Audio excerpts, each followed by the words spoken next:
1515년 8월 8일 중전의 자리와 관련해서 모두의 이목이 쏠리는 문제적 상소가 올라옵니다. 이때 올라온 상소의 내용은 무엇이었을까요? 쫓겨났던 중종의 첫 번째 부인 조강지처 태비신 씨를 다시 중전의 자리에 앉히자는 거였습니다. 쫓아낼 땐 언제고 이제 와서 중종의 첫 아내인 신 씨를 다시 불러오자고 한다? 이상하잖아요. 이상해요. 그죠? 이 상소를 쓴 인물 바로 중종 반정에 가담하지 않은 인물들이었습니다. 인물들이었구나. 그러니까 할 수 있는 말이네요. 그렇죠. 그러니까 장경 왕후가 사망하자 이때를 노려서 신 씨를 쫓아낸 건 공신 세력의 잘못이다. 그러니 신 씨를 다시 불러와야 한다라고 하면서 상소를 올린 겁니다. 경빈의 입장에서는요, 전혀 예상도 못한 복병이 등장한 셈입니다. 만약 태비신 씨가 중전으로 포기되면 경빈과 복성군은 어떻게 되는 겁니까? 그러니까 완전 밀려나는 거죠. 경빈이 다시 한번 꿈꿀 수 있게 된 선 넘은 희망, 그게 다 수포로 돌아가는 최악의 위기 상황이 찾아오는 겁니다. 상소문을 읽은 중종, 과연 어떤 답을 했을까요? 중종은 단호하게 말합니다. 안 된다. 잊었다. 어쩐지 3일 만에 완전히. 난 다 잊었다. 다른 결국 신씨 복위 상소는 받아들여지지 않습니다. 패비신 씨의 복위가 무산된 후 중전의 자리는요, 쉽게 결정되지가 않습니다. 무려 2년 넘게 공석이 돼요. 2년이나 공석이에요. 네, 2년 넘게요. 자, 이 상황을 지켜보던 경빈 박 씨, 가만히 있었을까요? 경빈 박 씨는요, 자신이 중전에 오르고 싶다는 걸 궁궐 내에서 엄청 티를 냅니다. 네. 그리고 자신이 중전에 오르기 위한 기막힌 명분까지 내밉니다. 명분? 박 씨가 후궁 가운데에서 총애가 으뜸이었으므로 장경의 예를 따라 스스로 중위에 오르고자 하였다. 즉위 초 중전을 뽑을 때 후궁이었던 장경 왕후가 중전으로 책봉됐잖아요. 그러니 이번에도 남아있는 후궁 중에서 중전이 선발돼야 된다. 자, 그렇게 되면 이때 가장 유리한 건 누구다? 나다. 왜? 경빈박 경빈박 씨가 씨. 사랑을 경빈박 씨. 제일 많이 받고 있죠. 그렇죠. 사랑 맞습니다. 제일 많이 받으니까. 중종의 장자를 낳은 자신이 중전의 자리에 오를 거라고 자신만만하게 생각했던 겁니다. 선생님, 그러면은 지금 중종도 이렇게 경빈박 씨랑 같은 마음인가요? 같은 마음이었습니다. 오! 네. 중종 역시요. 자신이 너무나도 아끼는 경빈을 중전 자리에 앉히고 싶어 했습니다. 와. 오. 자, 그런데 이때요. 중전의 자리에 대한 신하들의 상소가 다시 올라옵니다. 네. 그 상소 내용, 어떤 내용인지 한번 확인해 보시죠. 마땅히 숙덕이 있는 명문에서 다시 구해야 할 것입니다. 미천한 출신을 올려서는 아니되옵니다. 경빈을 정면으로 저격한 거였습니다. 자, 중전의 자리를 두고 중종과 대신들의 의견이 첨예하게 갈라진 상황. 1517년 7월 마침내 중종의 세 번째 중전이 결정됩니다. 오호. 누굴까요? 경빈박 씨. 인물 문정 왕후. 여러분 문정 기억하시죠? 명종의 엄마. 근데 그 당시에 저희가 놀랐던 게 수렴청정을 할 정도로 막 휘두르면서 완전 기가 셌던 여성으로 기억을 그러니까요. 하고 있잖아요. 아, 그렇죠. 바로 그 문정 왕후가 중전이 된 겁니다. 자, 그렇다면 문정 왕후 뽑힌 가장 큰 이유는 또 뭐겠습니까? 아까 가문이죠. 어. 쑥떡 있는 집안에서. 맞습니다. 바로 집안. 지난 장경 왕후 때와 마찬가지로요. 하평 윤씨라는 가문의 배경이 다시 한번 작용했던 것 같습니다. 그렇게 경빈은 중종의 큰 총애를 받으면서도 2번이나 중전 자리에 고배를 마시게 됩니다. 그리고 이제 문정 왕후가 그 자리를 지키고 있는 한 경빈은 영원히 후궁으로 남을 수밖에 없었겠죠. 하지만 이런 상황에도 경빈이 좌절하지 않고 희망의 끈을 놓지 않고 바라는 게 있습니다. 자, 경빈의 간절한 바람은 무엇일까요? 복성군이 이제 세자가 되는 것. 후계자. 그렇죠.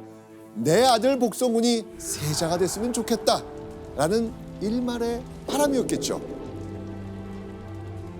그러던 1520년 4월 그 경빈의 간절한 바람이 물거품이 되는 일이 벌어집니다. 아, 중종이 6살 된 원자를 세자에 책봉한 겁니다. 세자가 정해졌으니 그럼 이제 모든 게 끝난 걸까요? 경빈에게는 아직은 정말 미약하게나마 희망이 있었습니다. 경빈이 여전히 희망을 품을 수 있었던 이유, 1522년의 궁궐 상황을 알 수 있는 기록이 있습니다. 확인해 보시죠. 총애가 후궁들 중에 제일이라 하니 신등은 전하께서 사정에 치우쳐서 집안을 다스려가는 정서에 누덕이 될까 싶습니다. 문정 왕후가 정실 부인으로 떡하니 버티고 있고 많은 후궁들도 있었지만 중종이 여전히 가장 마음을 쓰는 건 누구다? 경빈박 씨. 경빈박 씨였던 겁니다. 기세등등한 상황에서 경빈은 무슨 생각을 했을까요? 기고만장한 경빈은요, 여전히 더 큰 권력을 꿈꾸고 있지 않았을까요? 자, 그렇다면 경빈의 이런 야심을 다른 사람들은 과연 몰랐을까요? 당연히 알았어. 네. 티가 안 나봐요. 네, 당시 조정에는요, 경빈을 경계하는 신료들 많았습니다. 그리고 그 중에서 특히 이런 경빈을 경계하는 인물이 있었습니다. 바로 왕의 자문 역할을 맡고 있는 홍문관 부제야 김안로였습니다. 김안로는요, 중종이 신임하면서 측근으로 키워가고 있는 신료였습니다. 게다가 김안로는요, 중종과 아주 특별한 관계이기도 했습니다. 바로 사돈관계. 네, 김안로가 중종의 맏딸이자 세자의 친누나였던 효혜공주를 자신의 아들과 결혼을 시켰기 때문이죠. 김안로는요, 그래서 세자의 보호자 역할을 자처하면서 조정의 새로운 세력으로 급부상합니다. 그러니 장자 복성군을 낳고 기고만장한 경빈, 김안로의 눈에는 어떻게 보이겠습니까? 김안로에게는요, 경빈이 세자의 안위를 위협할 수도 있는 장애물이었을 겁니다. 중종의 사돈이자 어떻게든 세자를 왕으로 올려야 하는 김안로, 그야말로 경빈의 앞길을 가로막는 막강한 권력자였습니다. 자, 그런데 1524년 이런 상황이 180도 뒤집히는 일이 벌어집니다. 기록으로 보시죠. 김안로는 성품이 본디 음사하고 또 붕당을 만들어서 선동하고 세력이 매우 성함으로 마침내 나라를 그르칠 것입니다. 다름 아닌 조정 신료들이 입을 모아 한 사람을 저격한 겁니다. 지금 누구를 공격한 겁니까? 김안로. 네, 바로 경빈을 위협했던 적대 세력 김안로였습니다. 아, 김안로와 반대파인 조정 신료들은요, 김안로의 성품이 음흉하고 사악하니 그가 세자를 등에 업고 나라를 망칠 것이라고 주장하고 있는 겁니다. 결국 중종은요, 조정 신료들의 강력한 요청에 김안로를 경기도로 유배 보낼 수밖에 없었습니다. 와. 경빈을 가로막는 가장 큰 장벽이었던 김안로가 다른 조정 신료들과의 권력 다툼으로 제거당한 겁니다. 자, 이때 경빈 또 어떤 생각을 했을까요? 경빈은 하늘이 나를 돕는구나 라고 하면서 회심의 미소 짓지 않았을까요? 그러던 1527년 4월 궁궐에 끔찍한 비명이 울려 퍼집니다. 뭐지? 참혹한 비명 소리의 주인공은 바로 모질게 고문을 당하는 궁녀들이었습니다. 억울하옵니다. 소인은 모르는 일이옵니다. 억울하다, 모르는 일이라고 토로하는 궁녀들.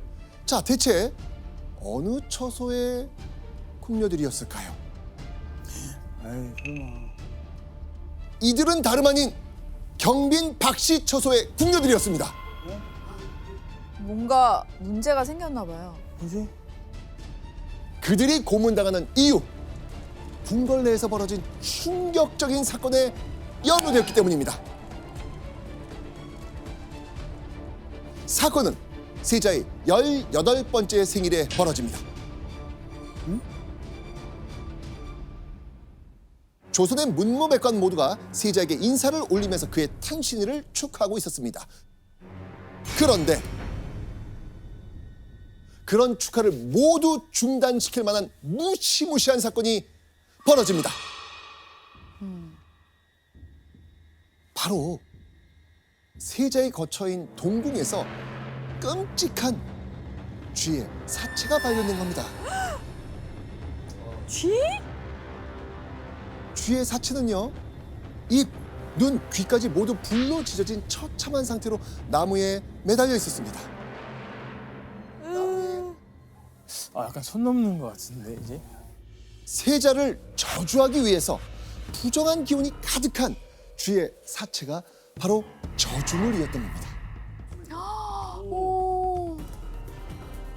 이건 곧 세자를 저주해서 목숨까지 노리는 역모로 해석될 수 있는 어마어마한 사건이었던 겁니다. 이 저주 사건을 작서의 변이라고 합니다.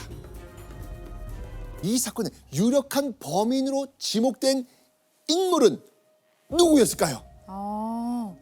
경빈 박씨. 경민박 씨? 맞습니다.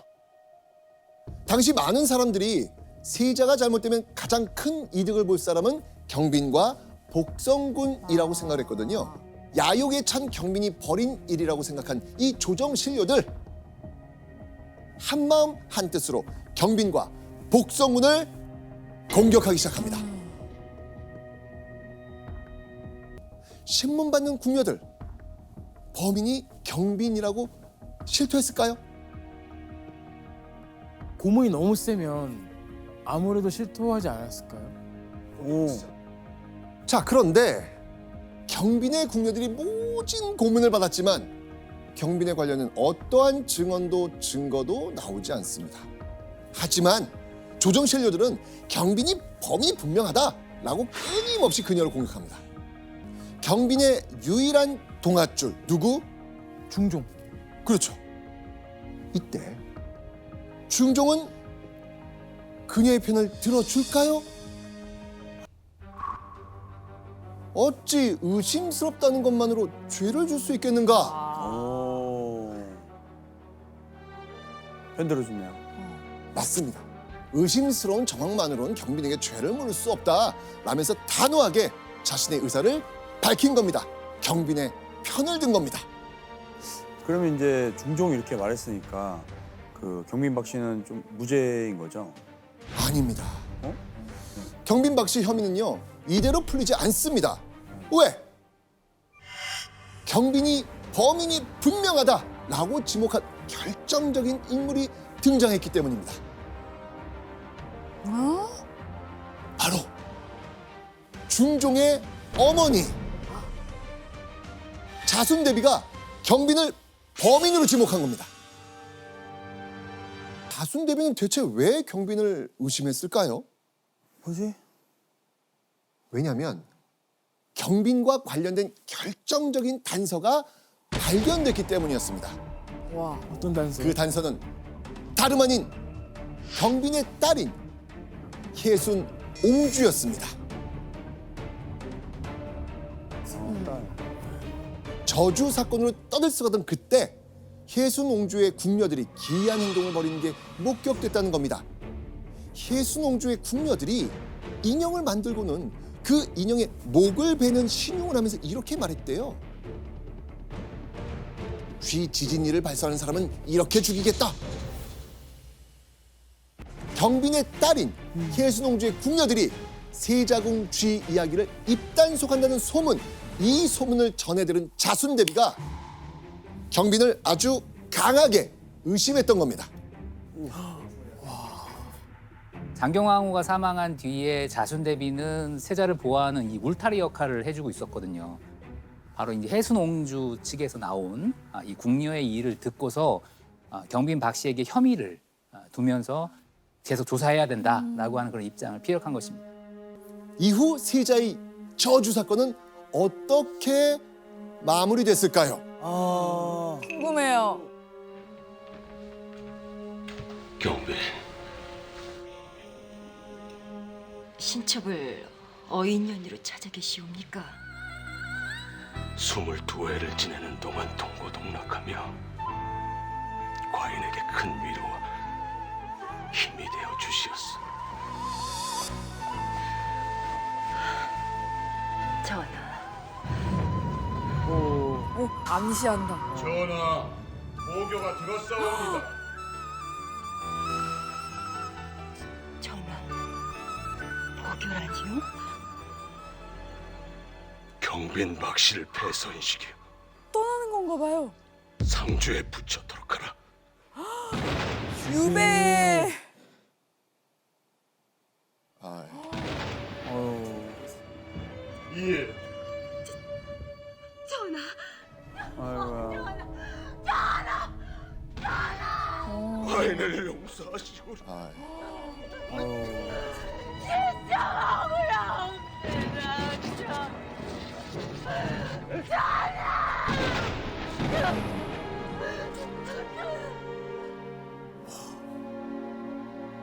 (1527년 4월) 결국 중종이 경빈과 복성군을 궁궐에서 내쫓기로 결정했습니다.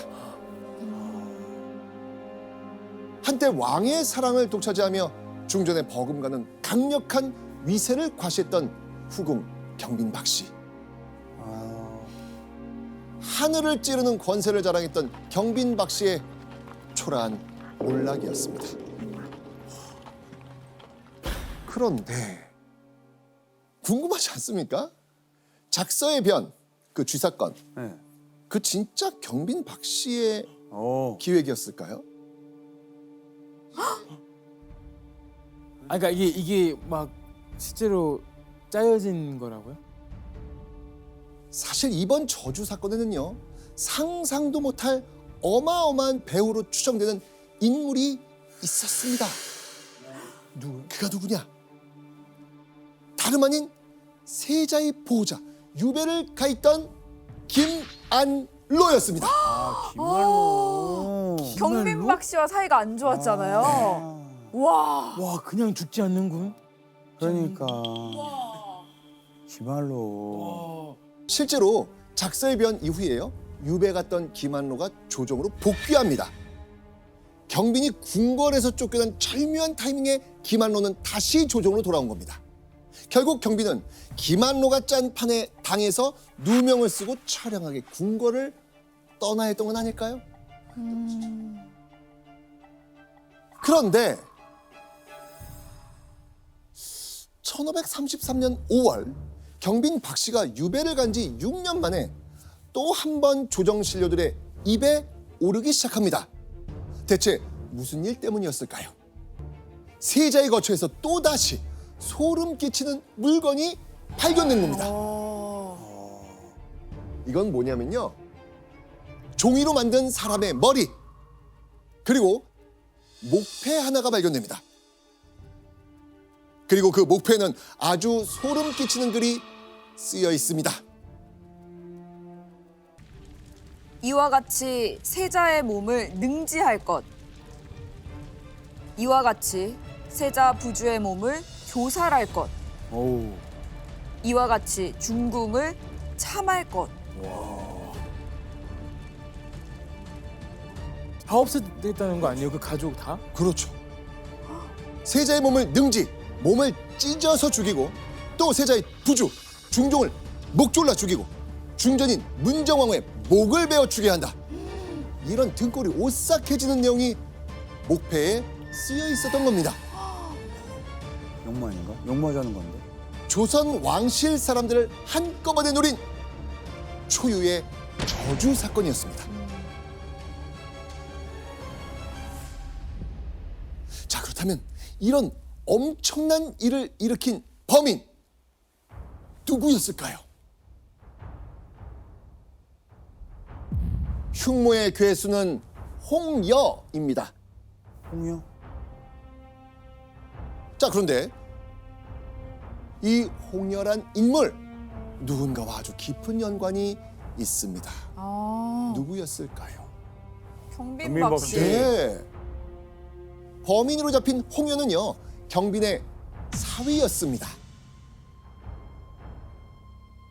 오. 한마디로 경빈이 사위를 시켜서 왕, 중전, 세자까지 왕실 일가를 모조리 저주로 몰살시키려 했다는 겁니다. 와. 흉모의 진범인 경빈을 사사해야 한다고 주장하는 조정신료들. 그리고 이때 경빈을 죽이는 일에 가장 앞장선 인물 누구였겠습니까? 김한로. 네, 김한호는 이번에도요, 세자를 보호해야 한다는 명분을 앞세워서 경빈을 죽여야 한다는 강한 여론을 형성했습니다. 아. 결국 홍여가 잡히고 얼마 후인 1533년 5월 23일 누군가가 유배지에 있는 경빈을 찾아갑니다. 아, 그 이제 우리 첫 처음에 장면. 본 첫 장면을 사약을 보낸 거네요. 맞습니다. 아. 중종이 경빈에게 사약을 내린 겁니다. 중종이 자신을 죽이려는 현실, 경빈 믿을 수 있었을까요? 중종이 자기를 제일 총애한다고 엄청 자부했던 사람인데 갑자기 진짜 사약이 앞에 있으면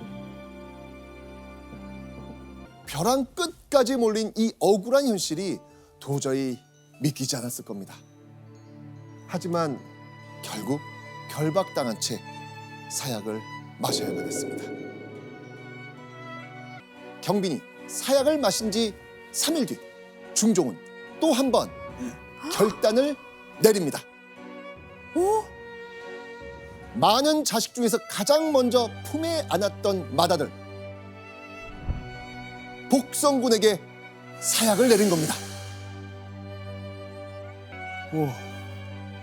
당시 얼마나 가슴 아파했는지 중종은 복성군에게 사약을 내리면서 이렇게 말했다고 합니다. 죄 때문에 죽기는 하지만 바로 나의 고륙이다. 시체나마 길에 버려지지 않게 거두어 주어야겠으니 그의 관을 상주로 실어 보내도록 하라. 중종은 죄인으로 죽음을 맞은 아들의 시신을 아무도 거두지 않을까 걱정했던 것이죠. 그래서 상주에 고을 사람들에게 복성군의 시신을 거둔 후 적절한 예우를 갖춰 장사를 지내라는 명을 내린 겁니다. 그런데 경빈과 복성군이 죽은 뒤 기묘한 소문이 조선 백성들 사이에서 돌기 시작합니다. 과연 어떤 소문이 돌았을까요? 문정 왕후가 박수기에게 죄를 씌워 그 아들까지 죽음을 주니 사람들이 모두 원통이 여겼다. 아. 쉽게 말해서 경빈 모자를 죽게 만든 저주 사건의 배후에 문정 왕후가 있다는 소문이 돌았던 겁니다. 사실 이 기록은 실록에 나와 있는 기록은 아니고요. 귀식이 야사의 멸려실 기술에 이제 나와 있는 기록입니다. 이런 이야기가 이제 떠돌게 되었던 것은 우선적으로 경빈박 씨는 이미 아무런 힘을 쓸 수 없는 그런 상황이었는데, 그래서 명종대를 지나면서 아무래도 이제 문정왕후가 이 경빈박 씨를 죽음에 이르게 한 것이지 않을까라고 하는 그런 추정까지도 덧붙여진 것 같습니다. 기록으로 남을 정도로 문정 왕후가 의심을 받았던 이유는 대체 무엇이었을까요? 뭐지? 바로 중종시대 여인천하 최후의 승자는 문정왕후였기 때문입니다. 오. 경빈이 죽은 후 문정왕후는요, 혼인한 지 17년 만에 아들을 낳았습니다. 문정왕후의 아들은 훗날 조선 제13대 왕 명종으로 즉위합니다. 자, 그렇게 문정왕후가 여인천하의 최후의 승자였기 때문에 사람들은 언제라도 자신을 위협할 수 있는 경빈과 복성군을 문정왕후가 제거한 거 아니냐 하는 추측하는 말들을 했던 것입니다. 가장 이득을 본 그렇죠. 사람이라서. 그렇네요. 따지고 보면 후궁들이 다 싸울 때 결국에 문정왕후가 마지막 그림을 다 짠 거잖아요.